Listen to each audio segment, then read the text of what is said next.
여행을 싫어하는 사람은 없을 텐데요. 현대인들에게 하고 싶은 게 무엇이 있냐라고 물으면 많은 사람들이 여행을 손에 꼽습니다. 저도 여건이 주어진다면 꼭 가보고 싶은 곳이 있는데 그중 한 곳이 미국의 그랜드 캐니언입니다.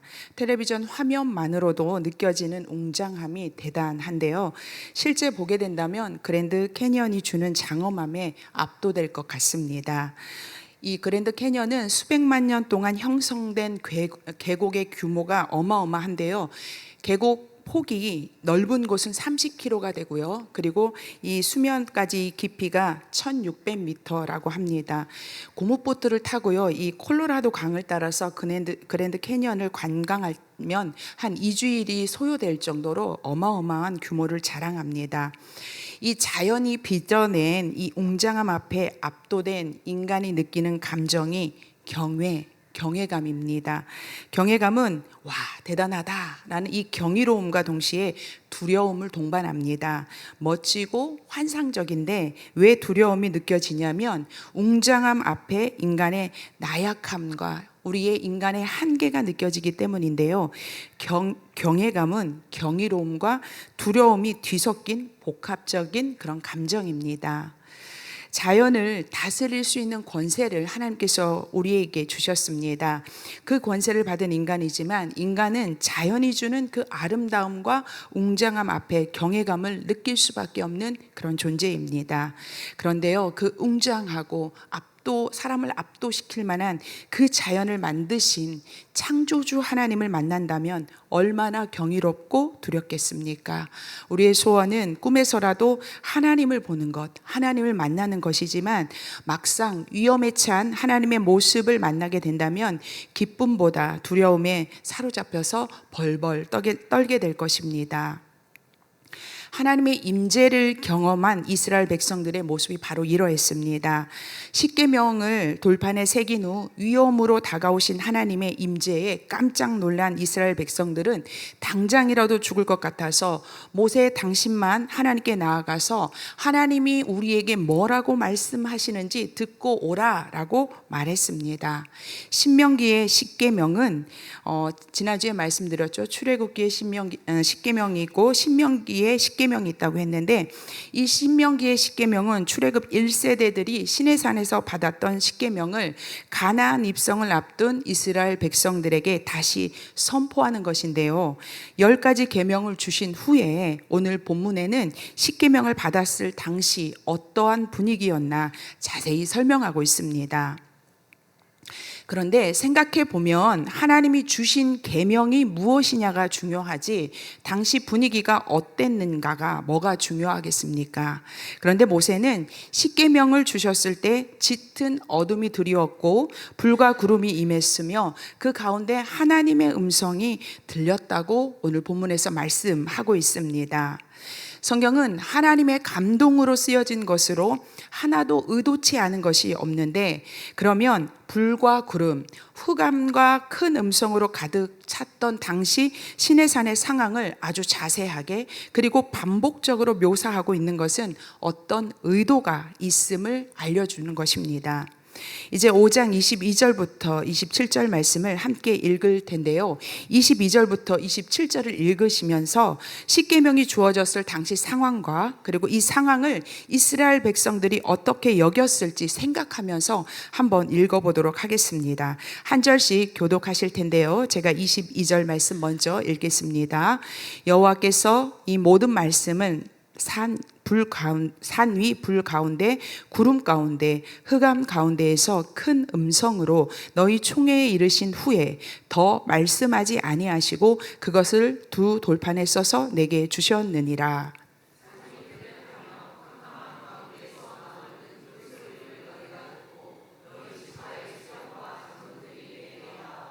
말하되 우리 하나님 여호와께서 그의 영광과 위엄을 우리에게 보이심에 불 가운데에서 나오는 음성을 우리가 들었고 하나님이 사람과 말씀하시되 그 사람이 생존하는 것을 오늘 우리가 보았나이다.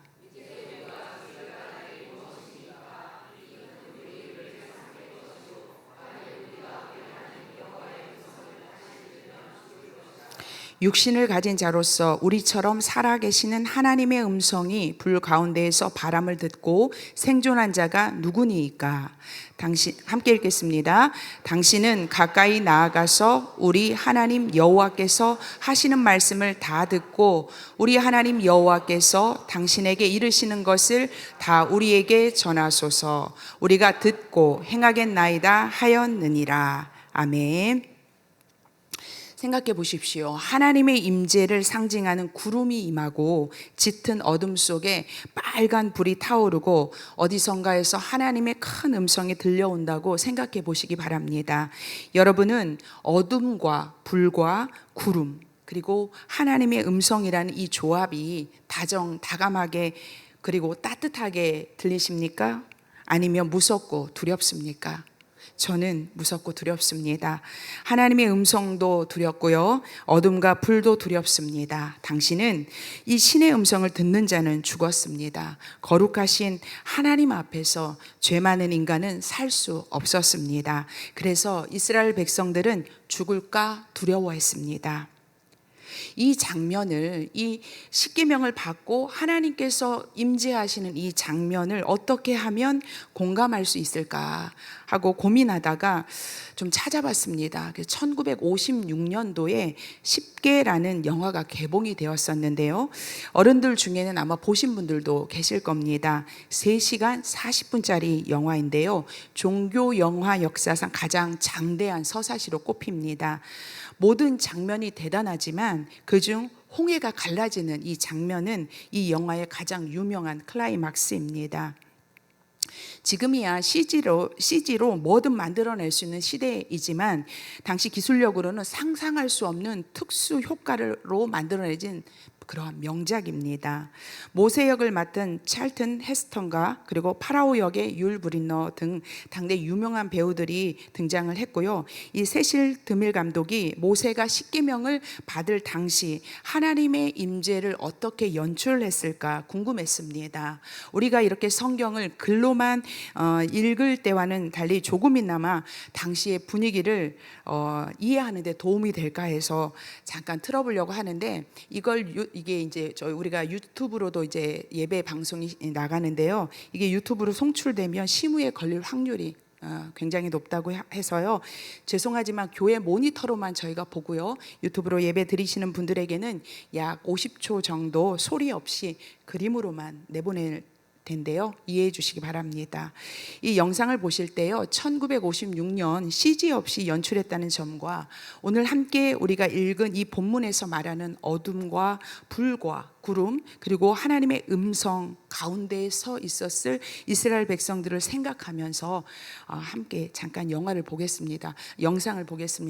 오늘 우리 이거 바꿨는데 아주 좋습니다. 한번 보겠습니다.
이제 이렇게 하나님께서 주시는 장면을 묘사했는데요. 하나님께서 불로 레이저를 쏴서 계명을 돌판에 새겼는지 모르겠습니다. 하나님이 또박또박 10가지 계명을 낭독하셨는지도 모르겠습니다. 인간의 말과 상상력으로 어떻게 성경에서 말하는 하나님의 임재의 경이로움을 다 표현할 수 있겠습니까? 다만 우리가 알고자 하는 것은 하나님은 십계명을 주시면서 외적이고 가시적인 표적을 보여주셨다라는 사실입니다. 출애굽기 19장 16절부터 18절 말씀을 우리가 한 절씩 읽어볼 텐데요. 출애굽기에 기록된 이 십계명을 당시에 주셨던 그 말씀입니다. 제가 먼저 16절 말씀을 읽겠습니다. 셋째 날 아침에 우레와 번개와 빽빽한 구름이 산 위에 있고 나팔 소리가 매우 크게 들리니 진중에 있는 모든 백성이 다 떨더라.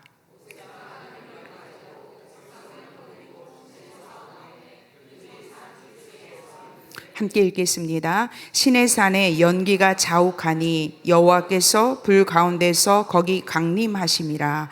그 연기가 옹기 가마 연기같이 떠오르고 온 산이 크게 진동하며. 하나님은 이스라엘 백성들에게 나타나실 때에 빽빽한 구름 사이에서 우레와 번개와 나팔 소리로 나타나셨습니다. 분명 청각적이죠. 그리고 자욱한 연기와 불 가운데에 강림하셨습니다. 이것은 시각적입니다. 이스라엘 백성들은 귀로는 우레와 번개와 나팔 소리를 들었고 눈으로는 빽빽한 구름과 번쩍거리는 번개와 불을 보았습니다. 그들은 이런 이 두 가지 경험에서 16절에서 진중에 있는 모든 백성이 다 떨었다라고 말한 것처럼 두려움에 사로잡힌 채 벌벌 떨 수밖에 없었습니다. 그래서 이스라엘 백성들은 죽음을 두려워한 나머지 모세에게 하나님이 직접 자기들에게 말씀하지 말고 모세가 중재자가 되어서 하나님의 말씀을 듣고 자기들에게 말해달라라고 간청했습니다. 오늘 본문과 똑같은 내용을 기록하고 있는 출애굽기 20장에 보면 이스라엘 백성들의 요청이 이렇게 또 나옵니다. 원어를 그대로 해석하면 하나님이 아니라 바로 모세 당신이 우리에게 말씀하소서라고 말하고 있습니다. 성도 여러분, 하나님의 현현을 보고 들은 이스라엘 백성들은 자신들이 살아있음에 감사하고 놀랬습니다. 이스라엘 백성들은 여호와 하나님이 친히 영광과 위엄을 보여주셨다고 고백하면서 어떻게 살아계신 하나님께서 하찮은 인간에게 말씀하시는 일이 있을 수 있으며 하나님의 음성을 듣고도 살아남을 수 있냐고 놀라워하고 있습니다. 애굽을 탈출해서 2달에 걸쳐서 광야를 지나서 시내산에 도착했습니다. 이스라엘 백성들은 이 모든 것이 하나님의 인도와 보호였음을 알았지만 그것은 하나님의 음성을 들었던 중재자 모세가 있었기 때문에 가능했던 것이지 자기들이 하나님의 음성을 직접 듣는 것은 있을 수 없는 두렵고 떨리는 일이었습니다. 그래서 십계명을 주시면서 시각적으로 보여주시고 청각적으로 들려주시는 하나님의 임재에 대해서 두려워하며 하나님 보기를 거부했습니다. 만약 우리에게 예수 그리스도께서 오지 않으셨다면, 십자가의 대속의 은혜가 없었다면 우리도 여전히 하나님 뵙기를 두려워하며 살았을 것입니다. 오늘 우리는 하나님 음성 듣는 것이 소원이고요, 예수님 만난 것이 우리의 자랑이지만 그 시대 사람들은 하나님 뵙는 것을 두려워했습니다. 오늘 본문을 보면 하나님께서 이스라엘 백성들이 자신을 두려워하는 모습을 보며 왜 나를 두려워하느냐라고 꾸짖지 않고 오히려 너희의 행동과 너희의 말이 모두 옳도다라고 말씀하고 계십니다. 5장 28절 말씀을 제가 읽도록 하겠습니다. 여호와께서 너희가 내게 말할 때에 너희가 말하는 소리를 들으신지라. 여호와께서 내게 이르시되 이 백성이 내게 말하는 그 말소리를 내가 들은즉 그 말이 다 옳도다. 그렇습니다. 이스라엘 백성들의 말처럼 여호와 하나님을 만난 자들은 죽음을 면치 못했습니다. 그들의 말은 옳았습니다. 그렇다면 왜 하나님은 이스라엘 백성들에게 직접 나타나신 걸까요? 왜 불과 구름 가운데 흑암 가운데 나타나셔서 음성으로 말씀하시면서 십계명을 주신 걸까요? 이에 대한 답은 출애굽기 20장 20절에 기록되어 있습니다. 우리 출애굽기 20장 20절 말씀을 한 목소리로 우리 읽도록 하겠습니다. 모세가 백성에게 이르되 두려워하지 말라. 하나님이 임하심은 너희를 시험하고 너희로 경외하여 범죄하지 않게 하려 하심이니라. 말씀 계속 띄워주시기 바랍니다. 모세가 말하기를 하나님이 임하심은 너희를 무엇하려고요? 시험하고 너희로 경외하여 무엇하지 않게 하신다고요? 범죄하지 않게 하려 하시기 위해서 나타나셨다, 임하셨다라고 말한 것입니다. 이스라엘 백성들은 하나님의 임재 앞에 경외심을 느꼈습니다. 하나님의 현현에, 하나님의 나타나심에 기쁨도 있었겠지만 기쁨보다는 두려움이 더 컸습니다. 우리가 웅장한 자연 앞에 서면 압도되는 것처럼 우레와 번개와 불과 구름 가운데에 임하시는 하나님 앞에 두려워 떠는 것은 당연합니다. 하나님이 임재하실 때 사람이 죽는 것은 하나님이 그를 죽이시는 것이 아니라 하나님의 위험에 사람이 견디지 못해 죽는 것이지 하나님이 사람을 죽이시는 게 아닙니다. 인간은 하나님의 임재를 감당할 수 없습니다.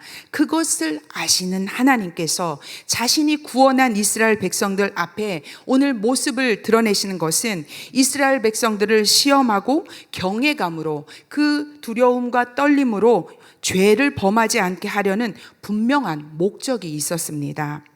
하나님은 이스라엘 백성들을 죽이거나 공포심에 사로잡게 하려고 나타나신 것이 아닙니다. 이스라엘 백성들에게 온전한 믿음을 갖게 하기 위해 나타나셨고 두려운 마음으로 십계명을 지켜내므로 구원받은 백성답게 살게 하려는 깊은 뜻을 갖고 계셨던 것입니다. 하나님의 백성으로 살아가야 할 십계명이 얼마나 중요한지 알려주시기 위해 나타나신 것입니다. 하나님의 음성을 들으면 죽는 것이 아니라 하나님께서 주신 율법을 지키지 않으면 죽게 됨을 알려주시기 위해서 천둥과 번개와 불과 구름 가운데에 말씀하셨던 것입니다. 내가 거룩하니 너희도 거룩하라 라는 말씀처럼 이스라엘 백성들을 거룩으로 이끌기 위해 경외의 모습으로 나타나셨습니다. 하나님을 경외하는 자의 삶에는 악이 자리를 잡지 못합니다. 우리는 연약하기 때문에 실수할 수 있고요, 죄 지을 수 있습니다. 하지만 그 죄에 빠져 머무는 것은 하나님을 두려워하지 않기 때문입니다. 하나님을 두려워하는 마음보다 죄가 주는 기쁨이 더 크기 때문에 죄를 허용하고 그리고 죄를 끊어내지 못하는 것입니다. 성도 여러분, 하나님을 향한 경외심은 죄를 이기는 힘을 줍니다. 하나님을 사랑하고 하나님을 두려워하는 사람이 어떻게 죄를 가까이 하며 어떻게 그 죄 가운데 오랫동안 빠져 있을 수 있겠습니까? 하나님께서 이스라엘 백성들을 향해서 너희가 나를 향해 갖는 그 두려움은 당연하다라고 말씀하시면서 당부하신 것은 나를 두려워하는 마음을 항상 마음에 품으라고 5장 29절에 말씀하셨습니다. 우리 5장 29절 말씀을 한 목소리로 읽도록 하겠습니다. 다만 그들이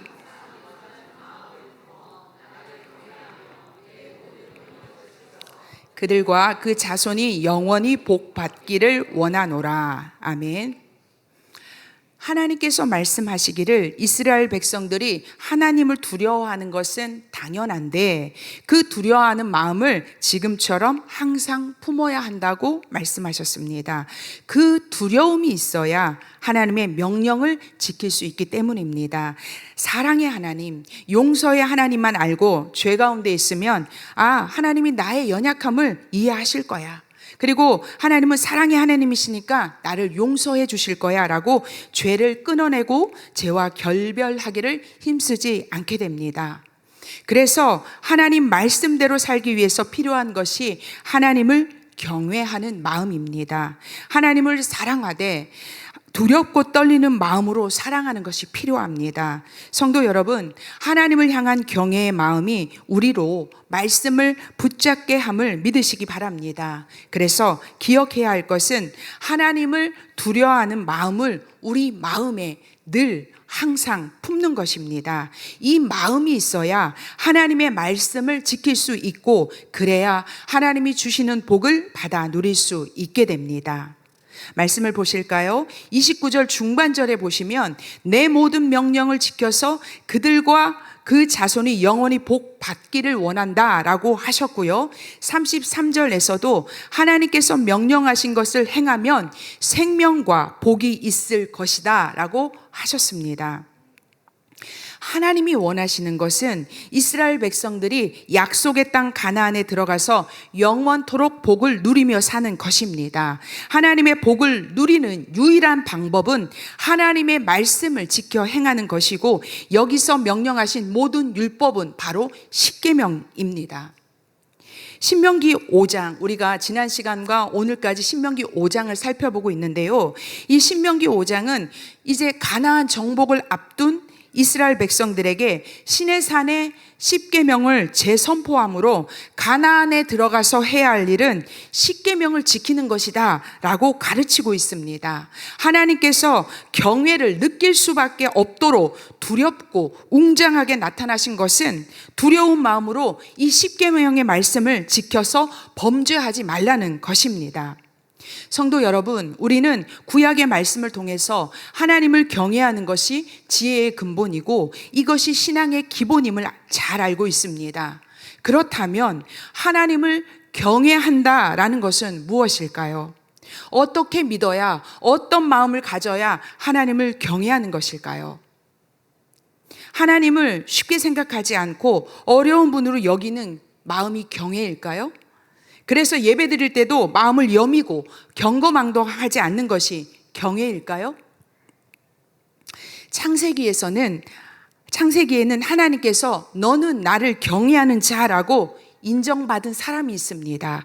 바로 아브라함인데요. 아브라함은 100세에 얻은 아들 이삭을 번제로 바치라는 하나님의 명령에 순종했습니다. 그가 아들 이삭을 데리고 사흘길을 걸어서 모리아산에 제단을 쌓고 이삭을 향해 칼날을 높이 들었습니다. 이때 하나님이 보낸 사자가 아브라함을 다급하게 부르며 말했는데, 창세기 22장 12절 말씀 우리 함께 읽도록 하겠습니다. 사자가 이르시되 그 아이에게 내 손을 대지 말라, 그에게 아무 일도 하지 말라. 내가 내 아들 내 독자까지도 내게 아끼지 아니하였으니 내가 이제야 내가 하나님을 경외하는 줄을 아노라. 아멘. 내가 이제야 네가 하나님을 경외하는 줄을 아노라. 성도 여러분, 아브라함은 하란에서 부름을 받고 갈 길을 알지 못한 채 하나님이 지시하신 땅을 이동할 때부터 하나님을 경외했습니다.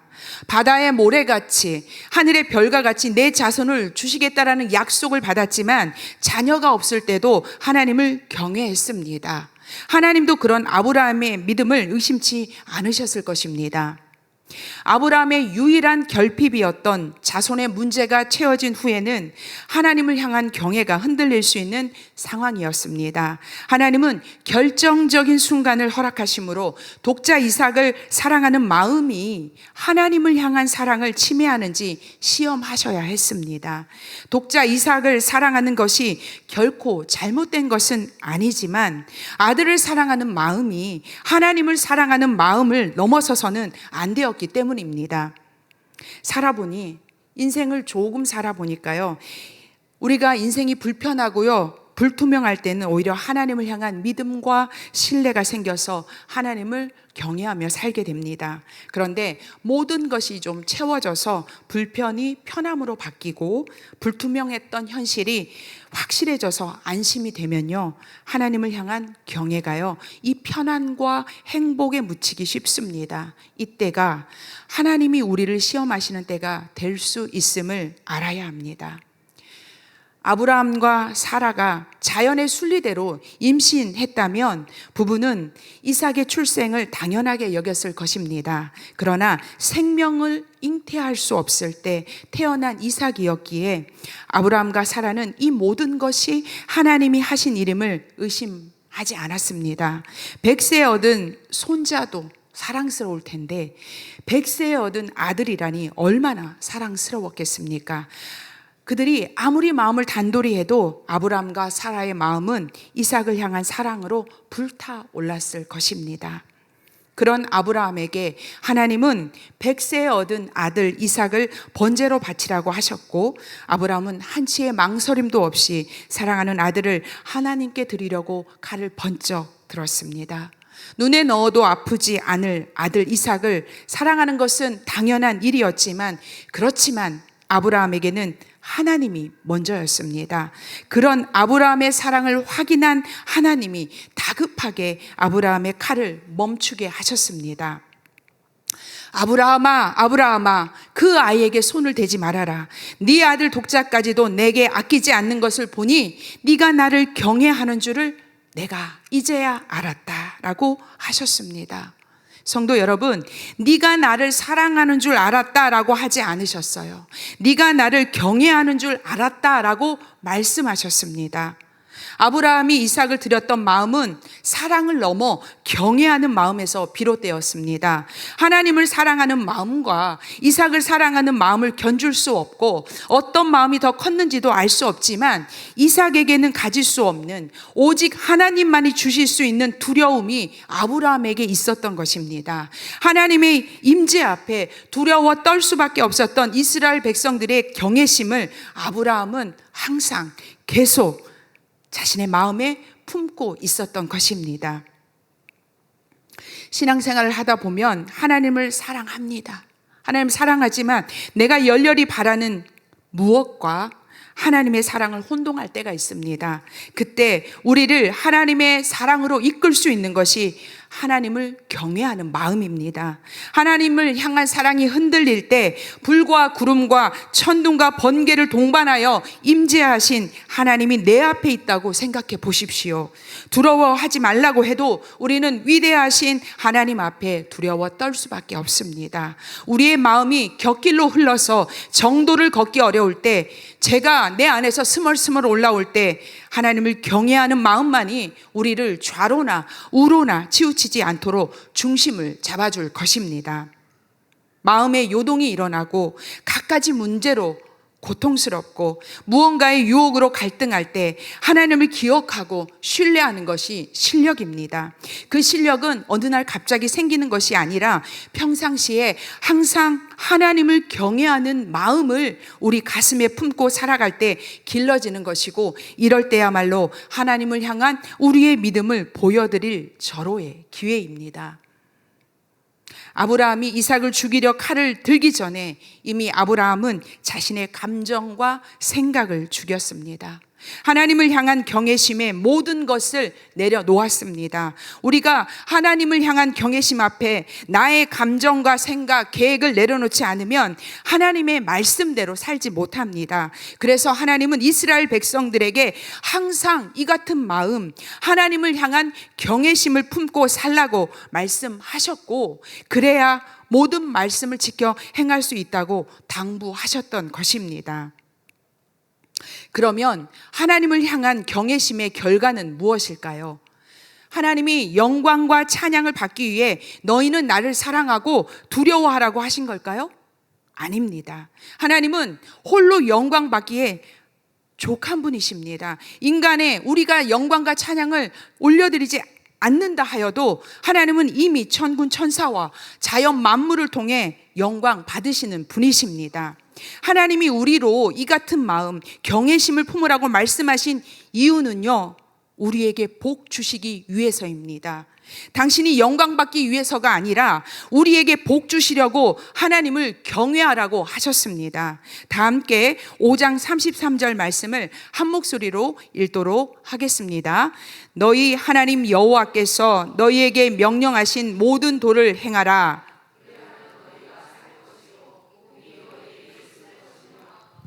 차지한 땅에서 너희의 날이 길리라. 아멘. 성도 여러분, 하나님이 이스라엘 백성들에게 하나님을 경외하는 마음을 품으라고 하신 이유는 약속의 땅 가나안에서 하나님께서 주시는 복을 누리며 영원히 살게 하기 위함입니다. 하나님을 향한 사랑과 두려움이 우리로 범죄치 않게 인도해 주게 될 것이고, 그렇게 되면 말씀을 온전히 지켜 행하게 되고 하나님이 예비하신 하나님의 말씀을 행하는 자에게 주시는 복을 그들에게 주기 위해서입니다. 사랑하는 성산교회 성도 여러분, 하나님이 우리를 사랑하십니다. 아멘. 하나님은 우리가 하나님의 말씀 안의 삶으로 하나님의 복을 누리며 살기를 원하십니다. 우리로 죄짓지 않고 말씀 안에 살게 하기 위해서 여러 모양으로 우리에게 찾아오실 때에 두렵지만 담대하게 주님을 경험하시기 바랍니다. 그래야 경외심에 사로잡혀 말씀대로 살아갈 수 있습니다. 하나님의 임재 앞에 두려워 떨며 하나님이 우리에게 말씀하지 않게 해달라라고 간청했던 이스라엘 백성들의 모습을 보면서 만약 그들이 하나님이 품어내시는 그 감당할 수 없는 그 경이로움을 벅차도록 감당했다면 가나안 땅에 들어가서 십계명대로 살았을지도 모릅니다. 그날 하나님을 만났던 경험과 두려움이 죄를 가까이 하지 않고 하나님의 말씀대로 살 수 있도록 그 경외심이 그들을 이끌어 주지 않았을까라는 생각을 했습니다. 목회자가 되어 보니 오늘 본문에 나오는 이스라엘 백성들처럼 하나님의 임재를 거부하는 성도님들을 종종 보게 됩니다. 많은 분들, 대부분의 성도님들은요, 주님 만나기를 간절히 바랍니다. 그런데 간혹 어떤 분들은 혹시 주님이 나를 찾아오실까 봐 두려워하는 분들도 계십니다. 그래서 기도회나 부흥회는 아예 참석하지 않으세요.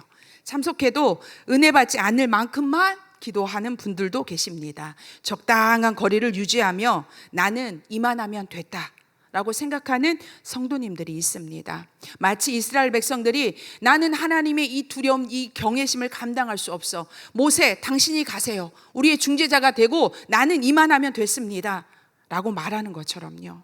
그러나 하나님의 임재를 경험해야 내 안에 하나님을 경외하는 마음이 생깁니다. 하나님의 임재는 결코 두려운 것이 아닙니다. 하나님을 만나면 골치 아파지고 우리에게 짐을 지어주시려고 하나님이 우리에게 나타나시는 것이 아닙니다. 하나님은 처음부터 끝까지 우리를 살리기 위해, 우리로 복을 누리게 하기 위해 우리에게 나타나시고 우리를 만나주신다는 사실을 믿으시기 바랍니다. 하나님을 만나는 사람은 하나님을 경외하게 됩니다. 하나님을 경외하는 사람은 하나님 말씀대로 살아갑니다. 기도를 통해, 말씀을 통해, 찬양을 통해 하나님 만나시기를 축복합니다. 하나님의 위엄과 그 권세 앞에 서서 그분으로부터 오는 경외심에 사로잡히시기를 바라고 하나님을 향한 경외심을 항상 가슴에 품고 살아가시는 성산교회 성도님은 되시기를 예수님의 이름으로 축복합니다.